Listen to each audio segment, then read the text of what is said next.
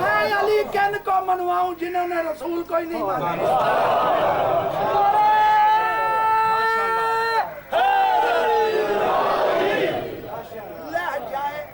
قدرت کا نام رسول ہے. کس طرح؟ اللہ جب بھی تم سے بات کرتا ہے تو رسول کے ذریعے. حکم آیا نماز پڑھو، حکم اللہ کا، لہجہ میرے نبی کا. حکم آیا روزہ رکھو، حکم اللہ کا، لہجہ میرے نبی کا. حکم آیا حج کرو، حکم اللہ کا، لہجہ میرے نبی کا. نہیں ہو والذی بعث فی الامیین رسولا منہم یتلو علیہم آیاتہ ویعلمہم الکتاب والحکمہ. اللہ وہ ہے جس نے مکے میں رسول کو مبعوث کیا جو ان پر میری آیتوں کی تلاوت کرتا ہے. ان پر میری آیتوں کی تلاوت کرتا ہے. آیتیں اللہ کی پڑھے گا رسول، آیتیں اللہ کی پڑھے گا رسول. اللہ جب بھی تم سے بات کرتا، اب ایک تو ہے رسول، اب ایسے اور ڈھونڈ، اب ایسے اور ڈھونڈ جن کا بولنا اللہ کا بولنا ہو، جن کے لہجے میں اللہ بولتا ہو. بڑا جملہ تھا، بڑا جملہ تھا، میں نہیں سمجھا سکا. دیکھو چلتا ہوں میں پھر قرآن کی طرف. اللہ قرآن میں یہ ارشاد فرما رہا ہے، بسم اللہ الرحمن الرحیم، سبحان الذی اسرا بعبدہ لیلا من المسجد الحرام الی المسجد الاقصی الذی بارکنا حولہ لنریہ من آیاتنا. بے عیب ہے اللہ کی ذات جو اپنے محبوب کو راتوں رات خود لے گئی. اسے سیر کرانی تھی مسجد الحرام سے لے کر دور کی مسجد تک جس کے گرد برکتیں ہی برکتیں ہیں. لے کر کیوں گئے؟ اس لیے لے کر گئے لے تاکہ نریہ ہم اس کو دکھائیں من آیاتنا، اپنی آیتوں میں سے ایک آیت، اپنی نشانیوں میں سے ایک نشانی. اکے تو نہیں بیٹھے میرے محترم سننے والے؟ قرآن تر صلوات پڑھے محمد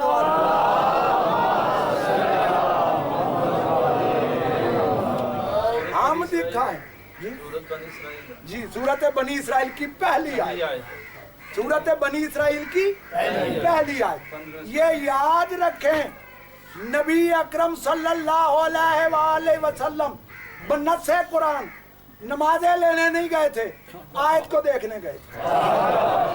کیونکہ اللہ فرمایا ہم اس لیے لے گئے لے تاکہ نریہ ہم اس کو دکھائیں من آیاتنا، اپنی آیتوں میں سے.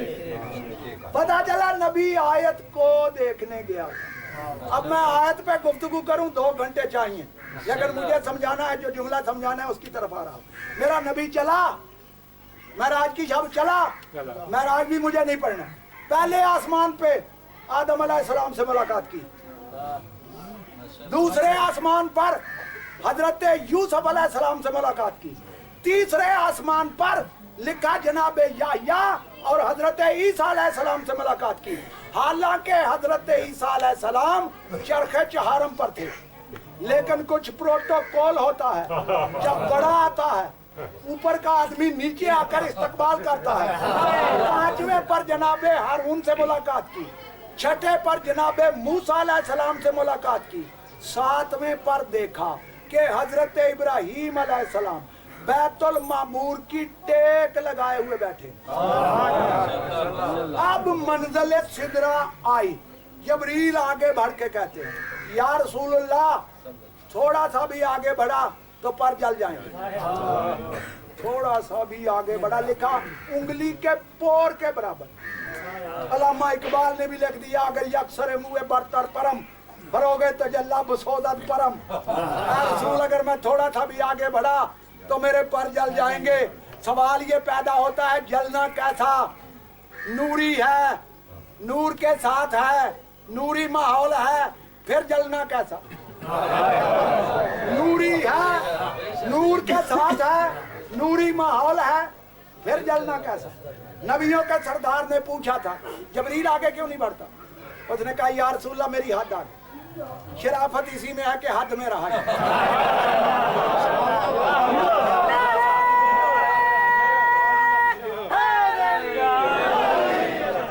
اسی میں ہے کہ حد میں رہا جائے. پھر اتنا مان جا ساتھ ہونا جلنے سے نہیں بچاتا. جلنے سے نہیں بچاتا. یہ واقعہ میں نے کیوں پڑھا؟ مجھے اس سے کام لینا. مجھے اس سے کام لینا. میں نے کہا کہ مجھے معراج نہیں پڑھنی، صرف ایک جملہ. جبریل سدرہ پہ رہ گیا. جبریل سدرہ پہ رہ گیا. اب اللہ قرآن میں فرما رہا ہے سورۃ النجم میں ثم دنا فتدلی فکان قاب قوسین. اللہ فرما رہا ہے میرا رسول پھر میرے قریب آیا. قریب آیا. کتنا قریب؟ 2 کمانوں کا فاصلہ رہ گیا. کتنا قریب؟ 2 کمانوں کا فاصلہ رہ گیا. اگر میرا نبی 2 کمانوں کے فاصلے پر رہ جاتا تو رسول کے مقام کی حد مقرر ہو جاتی کہ رسول کا مقام یہاں تک ہے. لیکن اللہ نے فرمایا آدنا، اس سے بھی کم، اس سے بھی کم. اب کتنا کم؟ یہ قیامت تک سوچتا سوچتا مر جائے گا، لیکن یہ نہیں بتلا سکتا کہ کتنا قریب ہوا. یعنی اللہ نے اپنے محبوب کے مقام کی حد مقرر نہیں کی. تم جو حدیں مقرر کرتے ہو تم کون ہوتے ہو؟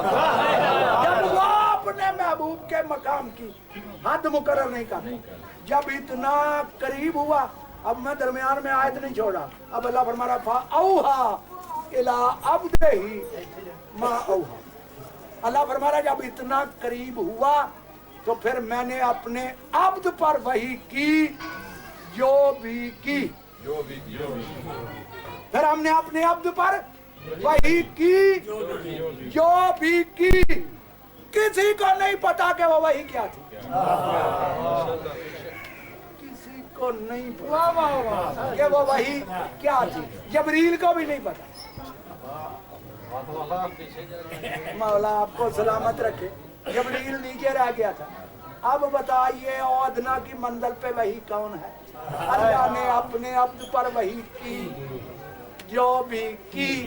یا کرنے والے کو پتا ہے یا جس پر کی اسے پتا ہے. اب جملہ کہنے لگا ہوں جس کے لیے میں نے اتنی محنت کی ہے. اللہ کا نبی معراج کی شب گیا. اللہ نے اپنے محبوب سے بات کی جو بھی کی، بات کی جو بھی کی. جب میرا نبی واپس آیا صحابہ کرام رضوان اللہ تعالی علیہم اجمعین نے پوچھا یا رسول اللہ، اللہ جب ہم سے بات کرتا ہے تو آپ کے لہجے میں سلامت رکھے. اللہ جب ہم سے بات کرتا ہے تو آپ کے ذریعے آپ کے لہجے میں آپ گئے معراج پہ، اللہ نے کی آپ سے بات. بس اتنا بتلا دیجئے کس لہجے میں. سلامت رکھے. قرآن وہ سمجھے جو لہجہ قدرت سے آشنا ہو. قرآن وہ سمجھے جو لہجہ قدرت سے آشنا ہو کہ اللہ کس لہجے میں بولتا ہے. صحابہ کرام نے پوچھا یا رسول اللہ جب اللہ ہم سے بات کرتا ہے تو آپ کے لہجے میں آپ گئے شب معراج، اللہ نے کی آپ سے بات، بس اتنا بتلا دیجئے کس لہجے میں اللہ نے بات. جبریل تو رہ گیا تھا نیچے. اب اللہ بولا ہے، اب اللہ بولا ہے، کسی نہ کسی لہجے میں بولا ہے. کون سے لہجے میں بولا؟ مجھے اس ممبر کی قسم اگر برادران اسلام نے نہ لکھا ہو میں پھانسی کے لائق. صحابہ کرام نے جب پوچھا تو رسول نے فرمایا خاطبنی بلسان علی ابن ابی طالب.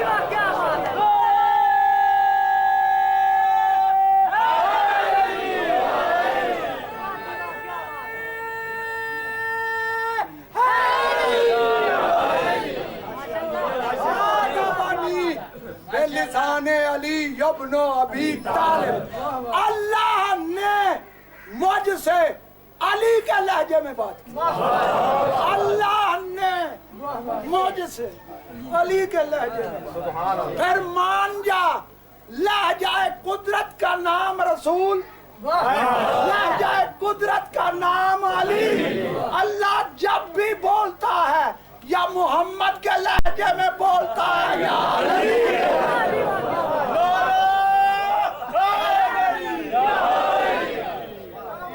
اب قرآن کون سمجھائے؟ یا محمد مصطفیٰ سمجھائے، یا علی سمجھائے، آل رسول سمجھائے؟ جب دوسروں کو سمجھ ہی نہیں تو تجھے کیا سمجھائے؟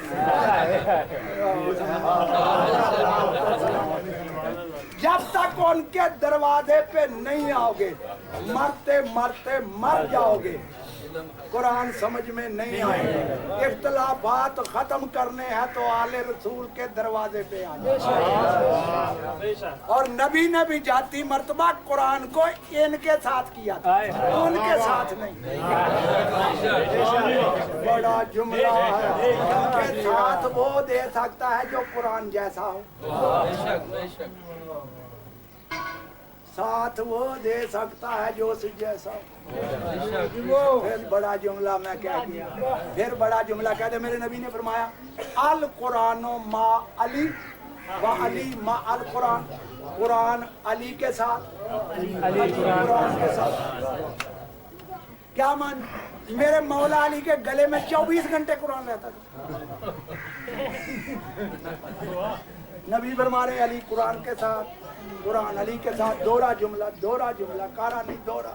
قرآن علی کے ساتھ، قرآن علی کے ساتھ، دونوں کا معنی ایک ہی ہے۔ علی قرآن کے ساتھ، قرآن علی کے ساتھ، دونوں کا معنی ایک ہی ہے۔ دوہرا جملہ کیوں ہے؟ وہ جس کے لہجے میں اللہ بول وہ فرما رہا ہے قرآن علی کے ساتھ، علی قرآن کے ساتھ۔ تو کیا 24 گھنٹے میرے مولا علی کے پاس قرآن ہوتا تھا؟ نہیں، تو پھر ساتھ کیسا؟ یا پھر مانو کہ ماں کے ہمیں مانی نہیں آتی، یا مانو کہ ماں کے مانی ہی نہیں آتے۔ اب چلتا ہوں میں قرآن کی طرف، اگر کہو تو 3 معنی کروں، لفظ ماں کے 3 معنی کروں، ماں مانی ساتھ، ماں مانی ساتھ۔ اب اللہ فرما رہا محمد رسول اللہ ہے، والذین معہ اشداء علی الکفار، محمد اللہ کے رسول ہیں اور جو ان کے ساتھ ہیں وہ کافروں پر بڑے سخت ہیں، جو ان کے ساتھ ہیں وہ کافروں پر بڑے سخت ہیں۔ پتا چلا جو کافروں پر سخت نظر آئے سمجھ لینا نبی کے ساتھ ہے، جو کافروں کے آگے نظر آئے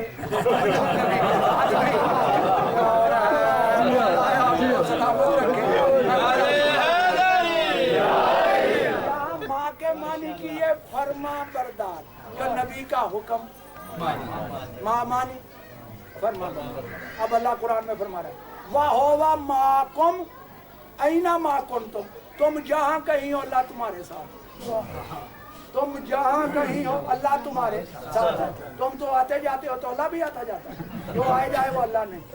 اللہ کی پاور پوری کائنات پر محیط ہے۔ یہاں ماں مانے محیط، ماں مانے فرما بردار۔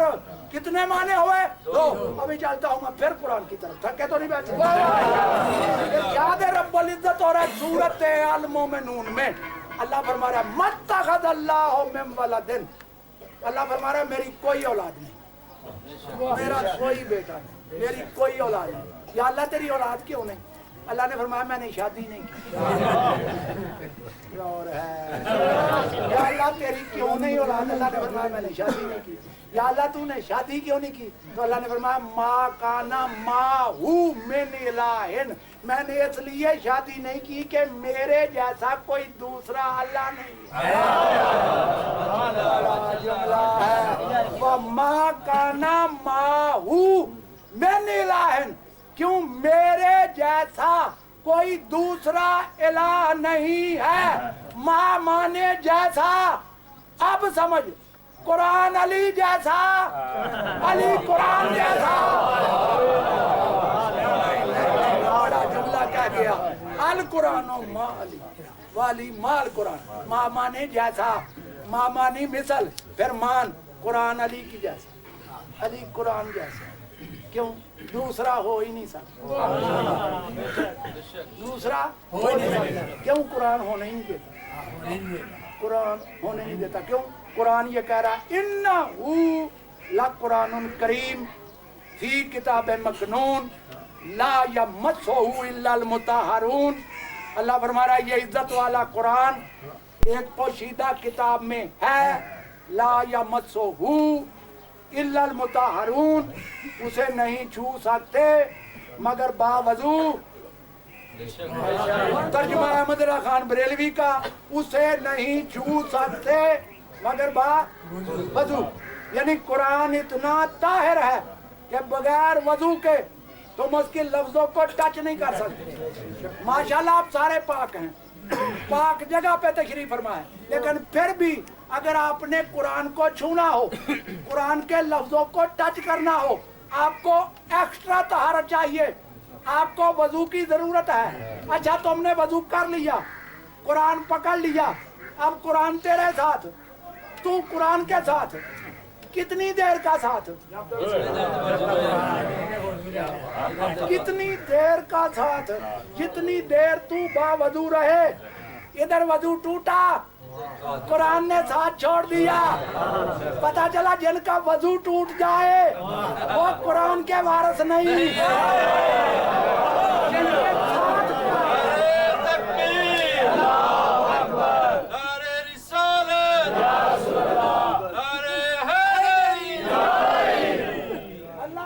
کیا فرما رہا قرآن علی جیسا، علی قرآن جیسا، توجہ ہمارے جملہ پر دو جملے اور طالب دعا زندگی رہی تو پھر کبھی صحیح، اگر میں اس پہ گفتگو کروں مجھے گھنٹے چاہیے، قرآن علی جیسا، علی قرآن جیسا، قرآن علی کی مثل، علی قرآن کی مثل، جیسے قرآن طاہر ویسے علی طاہر، اگر طاہر نہ ہوتا تو ساتھ نہ ہوتا، تیرا جد وقتی ساتھ ہے، علی کا ہمیشہ کا ساتھ ہے۔ اب میں جملہ کہنے لگا ہوں، اب جملہ کہنے لگا ہوں، دیکھو میں یہاں آیا، ایک بندہ مجھے کہنے لگا کہ آپ قرآن کا فیصلہ مانیں، آپ مسلمان ہیں، آپ قرآن کا فیصلہ مانیں، میں نے کہا بھائی میں قرآن کا فیصلہ نہیں مانوں گا، میں جمہوریت کا قائل ہوں، میں تورات زبور انجیل کا فیصلہ مانوں گا، میں جمہوریت کا قائل ہوں، تورات یہ بھی اللہ کی کتاب، اللہ نے بھیجی، انجیل اللہ نے نازل کی، زبور اللہ نے نازل کی، میں تورات زبور انجیل کا فیصلہ مانوں گا۔ مسلمان کہنے لگا تو کافر ہو گیا، وہ بھائی میں نے کون سا قصور کیا، وہ اللہ کی کتابیں نہیں، کہنے لگا تجھے نہیں پتا قرآن کی موجودگی میں تینوں منسوخ ہیں،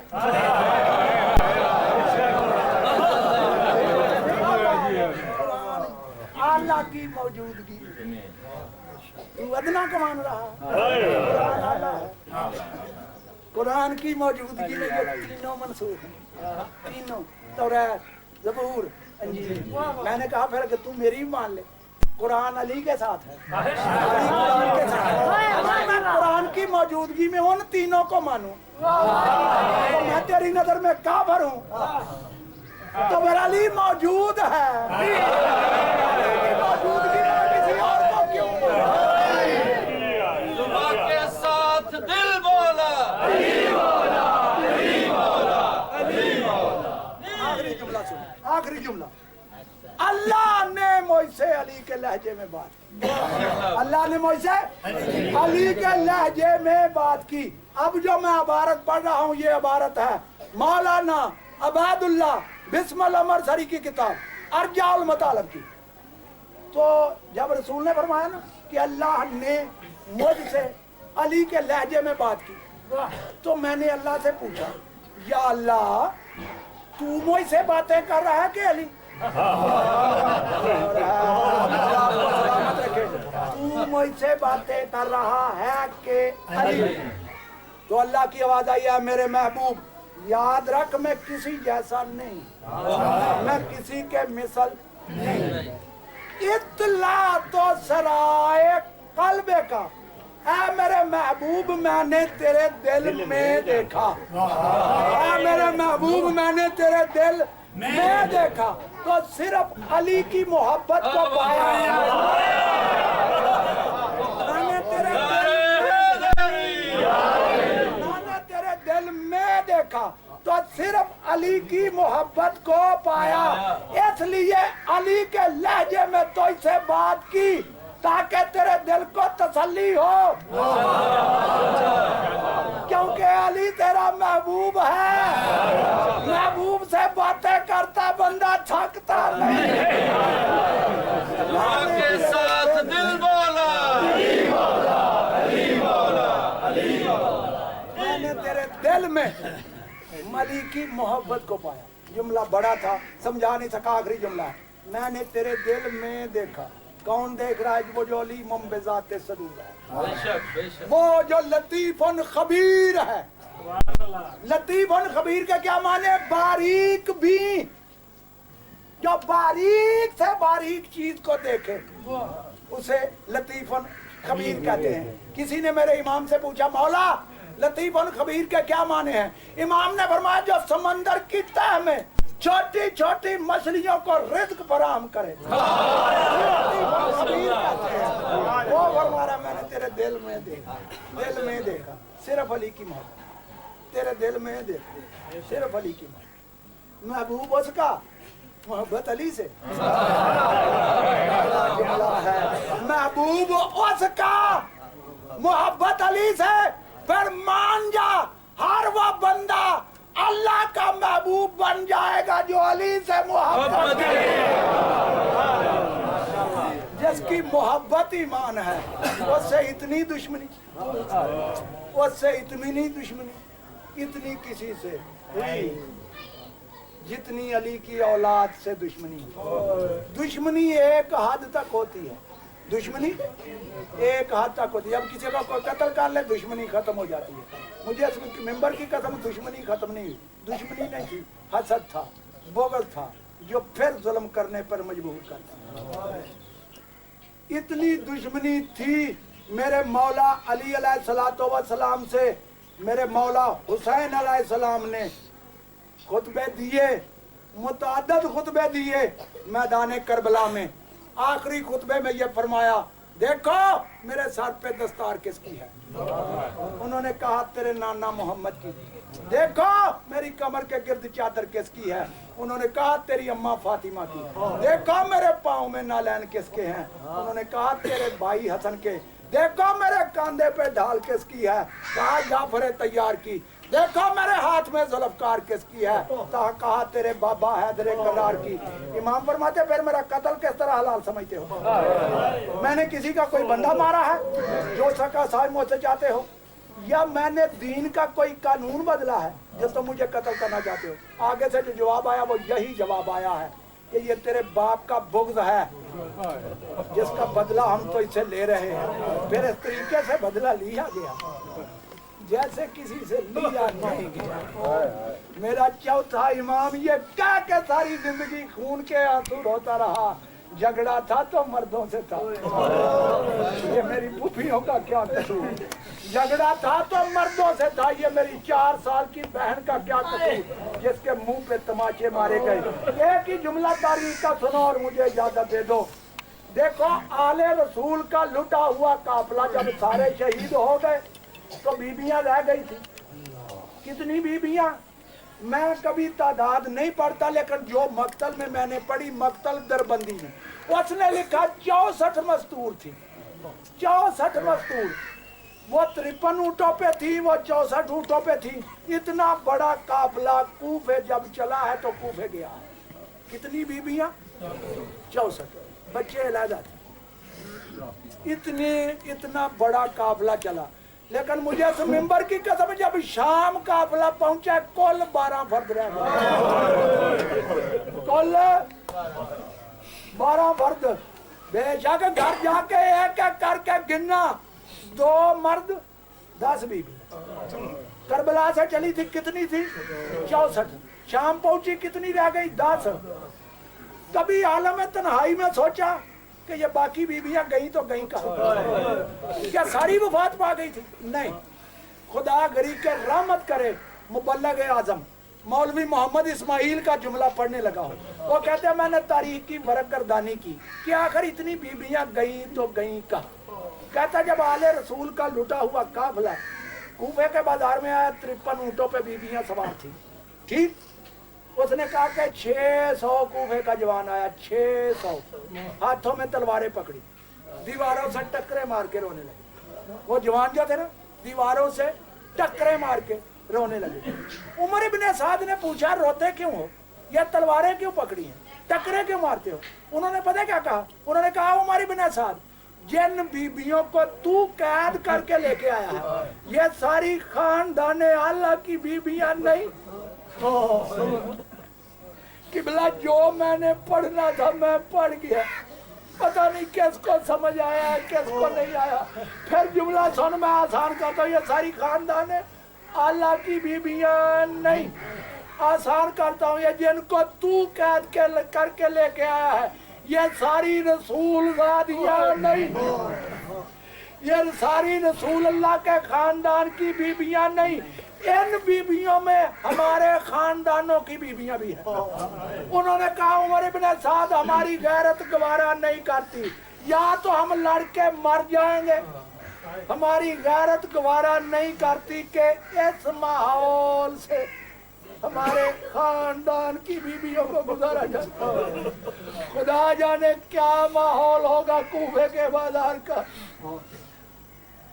قبلہ رلاتی یہ بات ہے شہر مسلمانوں کا تھا, اور کوئی تو مسلمان کھڑا ہو کے کہتا میری غیرت گوارا نہیں کرتی کہ رسول دادیوں کو اس ماحول سے گزارا جائے. بس راداران حسین میری سخت جواب دے رہی ہے. عمر ابن سعد نے حکم دیا جس کی کوئی رشتہ دار ہے گھر سے چادر لے آئے, برقع لے آئے, پہنا کر لے جائے. اب قبلہ رشتہ دار آتے گئے, بیبیاں جاتی گئیں. جب کوئی رشتہ دار چادر لے کر آتا شہزادی سکینہ کبھی دائیں دیکھتی کبھی بائیں دیکھتی, ہو سکتا ہے کوئی ہمارا بھی وارث آ جائے. بس سرداران حسین ایک ایک کر کے بیبیاں جاتی رہی, آخر میں رہ گئی تو غریب ابو طالب کی بہو بیٹیاں. جب ساری بیبیاں چلی گئی نا شہزادی سکینہ پھوپھی کا کاندھا ہلا کے کہتی ہے پھوپھی اماں سب بیبیوں کے وارث آ گئے, ہمارا کوئی وارث نہیں. سب بیبیوں کے وارث آ گئے, ہمارا کوئی وارث نہیں. خدا کی قسم یہ وہ جملہ ہے جس جملے کو بی بی زینب قبر تک رلایا ہے. بی بی کا منہ پھر گیا مدینہ کی طرف. بی بی فرماتی ہے نانا دیکھ رہے ہو امت کی بیبیوں کے وارث ہیں, تیری بیٹیوں کا کوئی وارث نہیں. اور پھر سکینہ سے فرمانے لگی بیٹا تجھے کس طرح سمجھاؤں, میرے وارث کربلا مارے گئے, محمد بیمار ہے, بکر بچہ ہے, اللہ لعنت اللہ القوم الظالمین, صحیح علم العظیم ان کرے بنیان کرے.